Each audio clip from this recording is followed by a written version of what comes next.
Merci beaucoup, ravi. En effet, on va vous parler de quelque chose qui a été lancé avec la faculté libre de droit et notamment son recteur Yanis Panoussis, mais aussi Carole Cognier qui est présente aujourd'hui et normalement Delphine.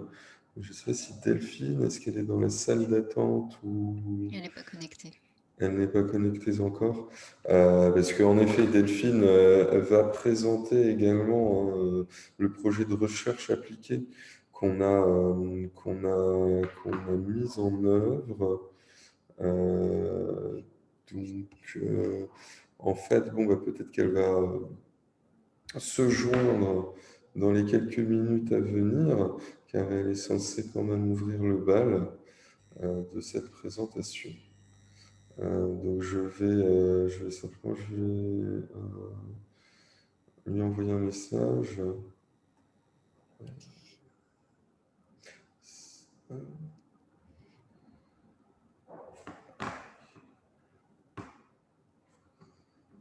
Ok. Euh,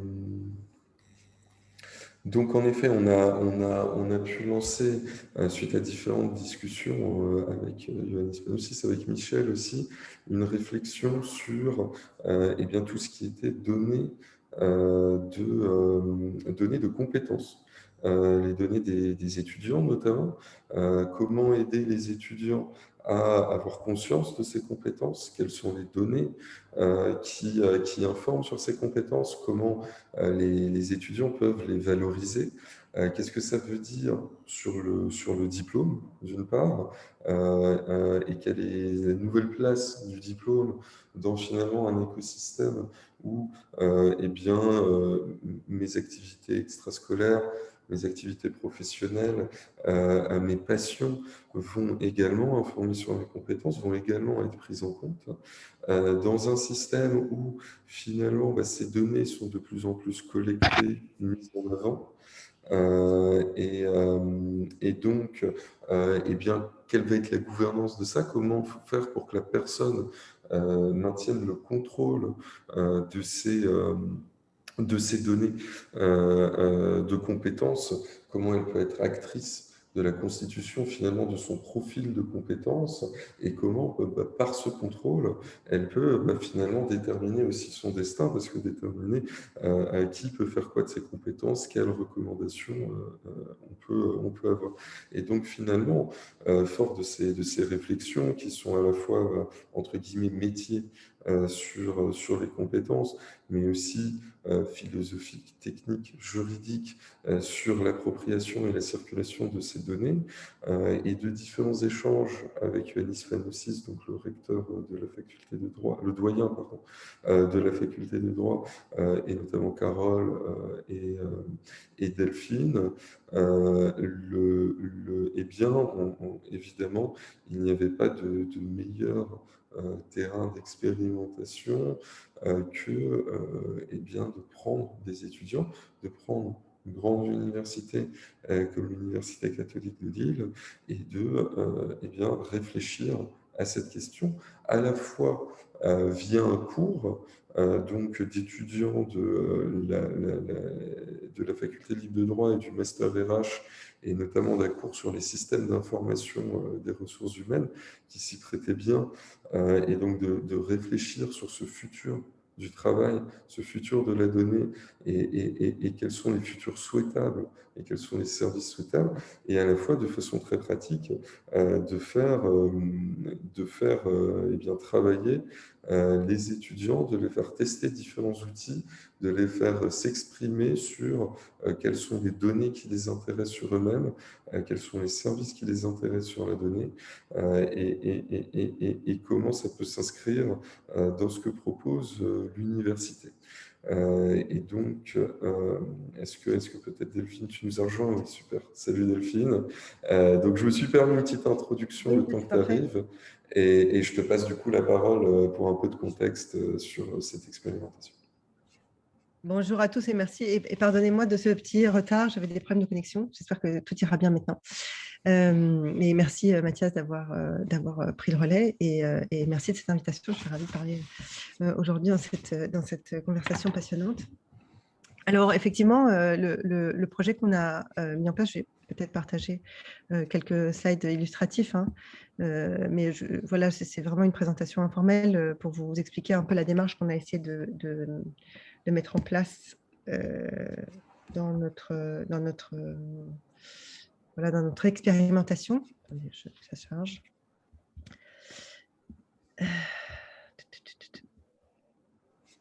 Voilà. Et donc, l'idée, c'est effectivement, à l'invitation en fait, de Mathias, qui est venu nous voir, de réfléchir sur le futur digital des compétences. Alors, on l'a conçu comme un projet de recherche appliquée en droit et digital, afin de pouvoir voilà, en explorer plusieurs aspects. Alors, effectivement, aujourd'hui, Mathias et moi qui vous le présentons, mais c'était une équipe plus large, on reviendra là-dessus. Donc voilà, on a pensé ce projet comme un projet de recherche appliquée, et donc qui a interrogé à la fois la question du partage des données de compétences et la manière dont on allait pouvoir architecturer ces différentes circulations de données, mais aussi évidemment dans le cadre d'une réflexion plus générale et plus critique sur la transformation digitale des institutions, en l'occurrence là qui nous concernait, à savoir à la fois le travail et la formation. Et donc également une réflexion, voilà, intégrer ça dans une réflexion critique sur la transformation et de l'université et de l'emploi et du recrutement.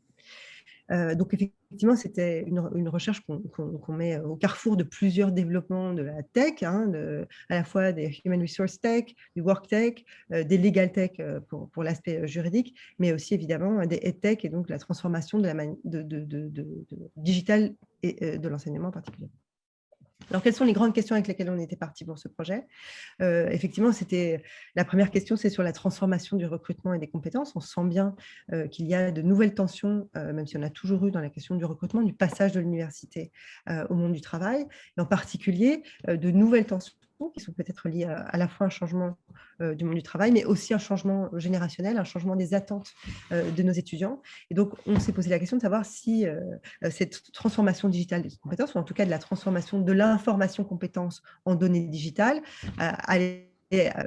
pouvait aider à cette problématique, notamment la problématique voilà, de l'attractivité de l'emploi pour les jeunes générations, qui, comme on le sait, ont tendance à approcher la carrière d'une manière tout à fait nouvelle et ce qui met en tension des fois les employeurs pouvoir continuer à garder leurs employés et à ne pas les former pour qu'ils puissent aller ailleurs. Et donc, avoir une certaine pérennité de l'emploi, même si voilà, c'est aussi en contrepartie d'une certaine flexibilité de l'employeur, évidemment. Mais donc, comment est-ce que cette nouvelle possibilité de transformer l'information sur la compétence dans une donnée digitale qu'on peut faire circuler, comment est-ce que ça peut contribuer à répondre aux problématiques des différents acteurs ici, à la fois les étudiants ou les jeunes professionnels et les employeurs et l'université, hein, pour avoir aussi un point de vue là-dessus, dans cette nouvelle circulation de l'emploi.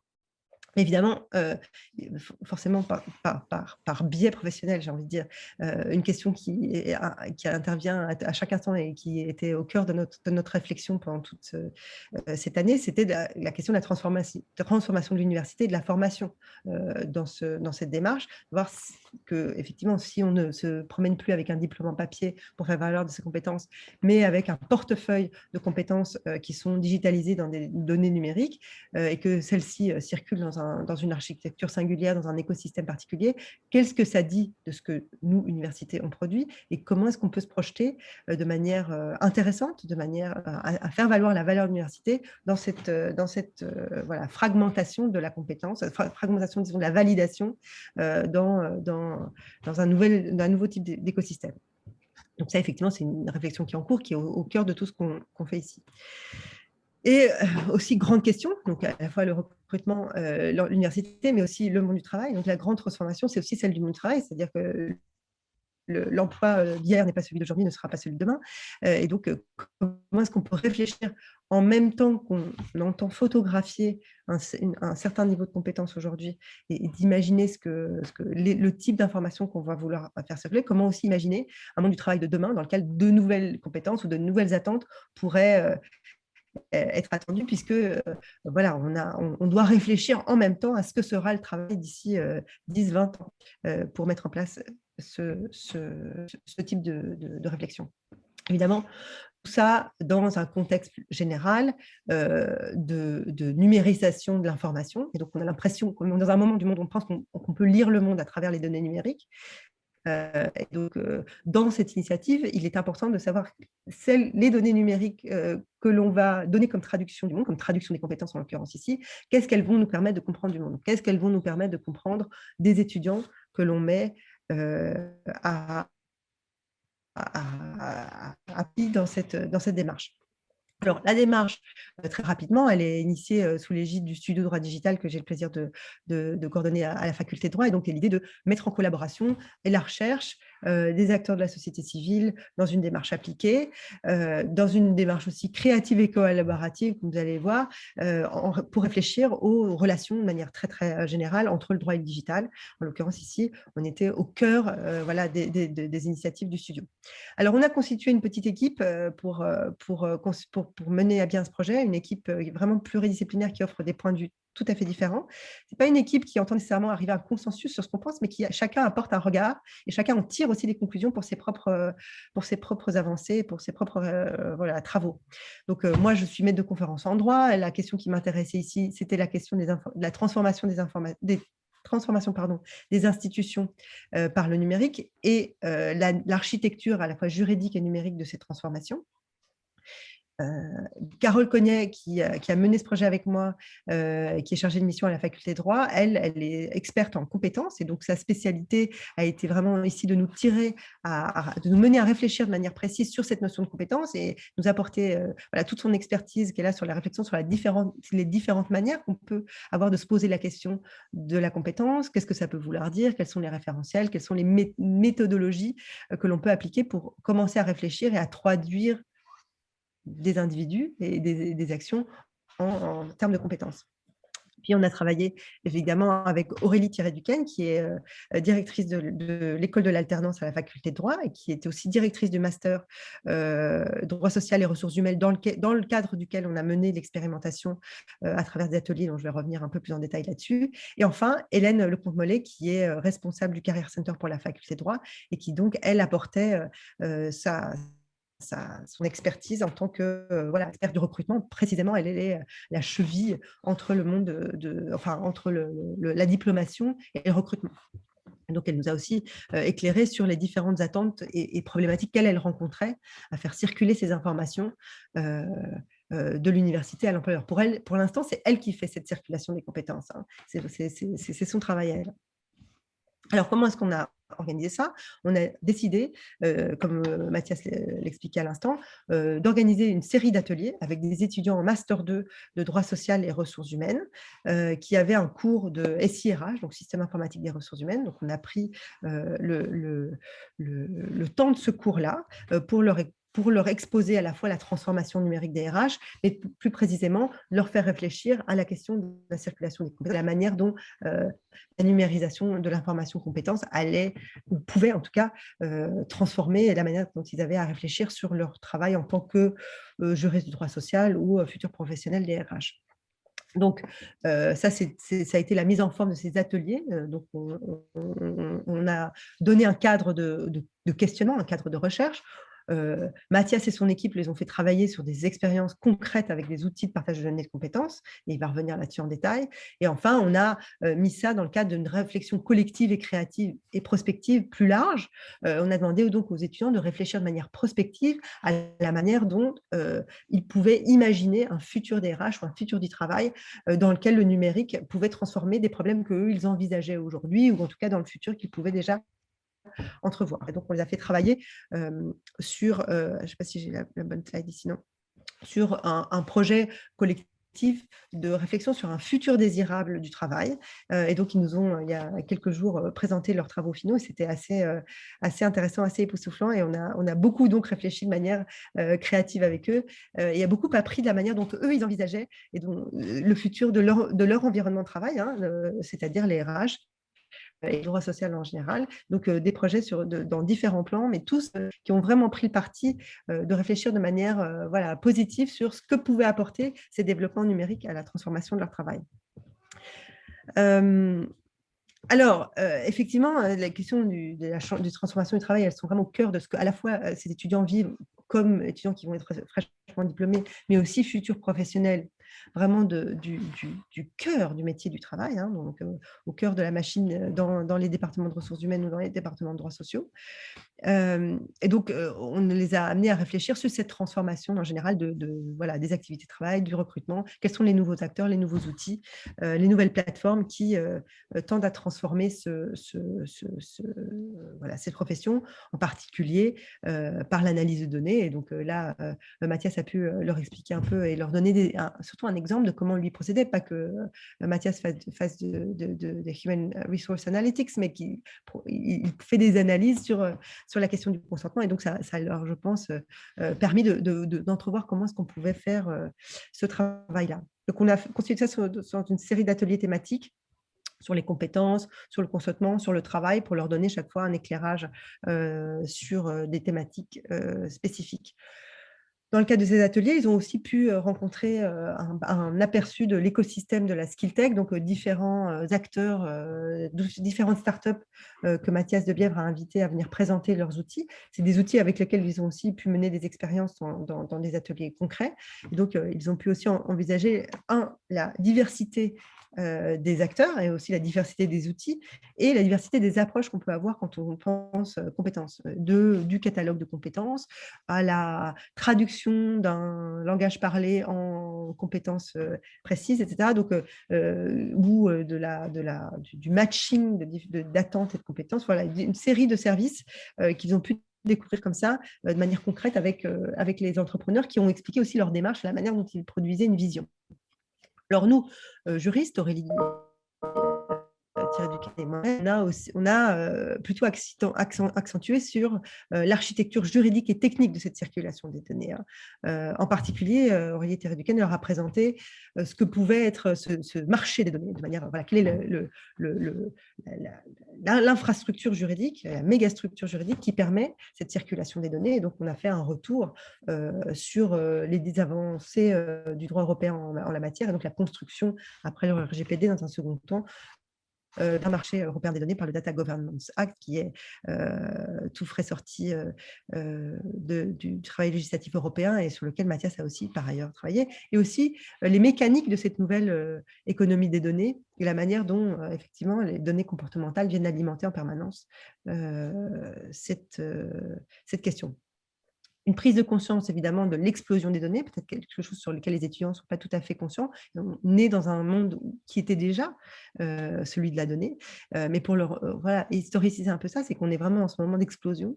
On le dit depuis plusieurs années, mais enfin, cette explosion continue d'être exponentielle. Et on sait maintenant, voilà, on commence à entrevoir de manière très, très concrète la manière dont ça redessine quand même toutes nos institutions voilà, sociales. Et aussi de commencer à réfléchir à la manière dont les données qu'eux-mêmes produisent dans leur comportement ou qu'eux-mêmes peuvent manipuler produisent quelque chose de l'ordre de la prédiction. Ce n'est pas simplement une description du monde, on ne vient pas simplement décrire ce qu'ils ont comme compétences ou décrire la manière dont ils se sont comportés vis-à-vis d'un interface, mais aussi commencer à prédire des comportements futurs sur le consentement, par exemple, et Mathias reviendra là-dessus, mais aussi peut-être sur leur comportement dans le monde de la formation, dans le monde du travail, etc. Donc, cette donnée prédictive était aussi fondamentalement importante à souligner vis-à-vis de ce public estudiantin. Et enfin, leur faire prendre conscience de ce que ça veut dire que cette production de données, elle est aussi de leur chef, et que c'est par leur production et par leur trace numérique que ces profils numériques qu'ils sont en train de se constituer, et plus ou moins volontairement. Alors là, on leur offrait la possibilité de constituer vraiment un profil numérique sur lequel ils avaient le contrôle, et Mathias reviendra là-dessus, donc, puisque ce qu'il propose, c'est de revenir à l'individu pour constituer ce portefeuille et pouvoir présenter son portefeuille de compétences. Et donc, voilà, on leur a aussi leur indiquer que ce profil numérique, dépend, voilà, il est lu en fonction de leur comportement, de la manière dont ils construisent cette identité numérique et qu'ils construisent leur portefeuille de compétences, mais aussi de toute autre chose dans leur futur sur Internet et en général dans les applications. Alors tout ça, évidemment, je vais très très vite, hein, parce que je veux laisser le temps à Mathias, mais c'est vraiment, je voulais insister sur la contextualisation qu'on a fait, pour pas trop voilà, vous détailler ces ateliers, mais on a vraiment euh, eu envie, dans cette expérience, de leur faire réfléchir au futur possible, au futur désirable ou moins désirable, de ce que c'est que la transformation numérique, et aussi de leur donner conscience de leur capacité à agir là-dedans. C'est-à-dire qu'on leur a dit, voilà, ce monde des ressources humaines, ce monde du travail, il va être dessiné d'une certaine façon, vous allez aussi être acteur de ça. Et c'est un pari qu'ils ont vraiment pris, parce qu'on l'a vu dans les travaux finaux, qu'ils ont vraiment réfléchi à cette question-là. Maintenant, conclusion, je pense que c'est à nous de réfléchir sur la manière dont ça parle de notre travail à nous, université. Donc, dans le fond, la réflexion qui est à mener maintenant, essentiellement, c'est de réfléchir sur ce que l'université produit comme information sur les compétences, et de décider ce que l'université, la faculté de droit, entend produire comme réflexion sur le futur de la formation, sur le futur de l'éducation supérieure et de l'éducation en général, et de réfléchir au type d'institution qu'on voudra être, donc dans les futures décennies, alors que les données de compétences circuleront de manière tellement fluide grâce aux applications de Mathias. Je te laisse la parole, Mathias. Tu vas nous présenter l'outil et les expérimentations Merci. des étudiants. Merci beaucoup Delphine, si tu peux me rendre l'écran. Donc en effet, et pour être bien dans les temps, je vais tout de suite vous présenter moi plus pragmatiquement ce qui est ressorti des ateliers avec les étudiants, ce qu'on a testé et ce qui en est ressorti. Alors, si vous voyez là, je ne sais pas, oui. Donc, très rapidement, pour quand même donner un contexte, Vision, nous, on produit ce qu'on appelle un intermédiaire de données. C'est un outil pour que la personne puisse faire circuler ses données sous son contrôle et avoir un certain nombre de services ainsi personnalisés et adaptés. Dans le cadre de l'expérimentation, en effet, on parlait de compétences et c'est aussi plus large, c'est vraiment le profil de la personne et quelque part, eh bien, d'où je viens, où je suis et où je vais. Et comment toutes ces traces dont parlait Delphine et finalement permettent de répondre à ces questions et sont éclatées entre différents acteurs et comment la personne va pouvoir les récupérer et les mettre à son service. Donc d'abord, ce qu'on a fait, avant de passer aux étudiants, c'est qu'on a eu des rencontres avec l'administration et notamment le Career Center de la faculté de droit et donc l'organisation qui s'occupe de l'insertion professionnelle des étudiants, et puis l'école de l'alternance qui s'occupe donc de l'alternance, donc de ce lien entre finalement insertion professionnelle et pédagogie.